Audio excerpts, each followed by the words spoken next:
Hello అండి.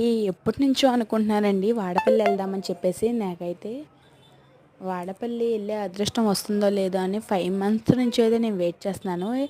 ఈ రోజుకైతే నాకు ఆ అదృష్టం వచ్చేసిందండి. వాడపల్లి వెళ్దాం అనేసి మా వారైతే టికెట్స్ అయితే బుక్ చేసేసారండి బస్‌కండి. మా ఊరు నుంచి డైరెక్ట్‌గా బస్ అయితే ఫ్రైడే నైట్ నుంచి స్టార్ట్ అవుతుంది. అక్కడికి ఎర్లీ మార్నింగ్ 2 కల్లా అయితే వెళ్ళిపోతుందని చెప్పేశారు. ఇక సరేలే అని చెప్పేసి ఎలాగైనా ఒక్కసారి వెళ్ళి వెంకటేశ్వర స్వామిని దర్శనం చేసుకుందాము. అక్కడికి వెళ్ళిన వాళ్ళందరికీ కోరికలు నెరవేరుతున్నాయని చెప్పేసి చాలామంది అయితే అంటున్నారండి. మా ఊరు నుంచి చాలామంది వెళ్తున్నారు. ఒక 3, 4 బస్సులు అయితే స్టార్ట్ అవుతున్నాయి మాతో పాటు. మాకైతే లాస్ట్ సీట్ వచ్చిందండి. మేము 2 డేస్ ముందు బుక్ చేసుకుంటే సరిపోతుందిలే అనుకున్నాం. కాకపోతే అప్పటికే అన్ని టికెట్స్ అయితే బుక్ అయిపోయినాయి. మాకైతే లాస్ట్ సీట్ వచ్చింది. మేమైతే జర్నీ స్టార్ట్ చేసేసాము. ఇక్కడ నుంచి 5 అవర్స్ అయితే జర్నీ అన్నారు. మేము ఇక్కడ 9కి అయితే బయలుదేరేసామండి. అక్కడికి వెళ్ళేప్పటికి 1:30 2 అవుతుందని చెప్పేశారు. ఇక మేము భోజనం కూడా చేసి అయితే బయలుదేరేసాము. మిగతా వీడియో నెక్స్ట్ వీడియోలో పెడతాను.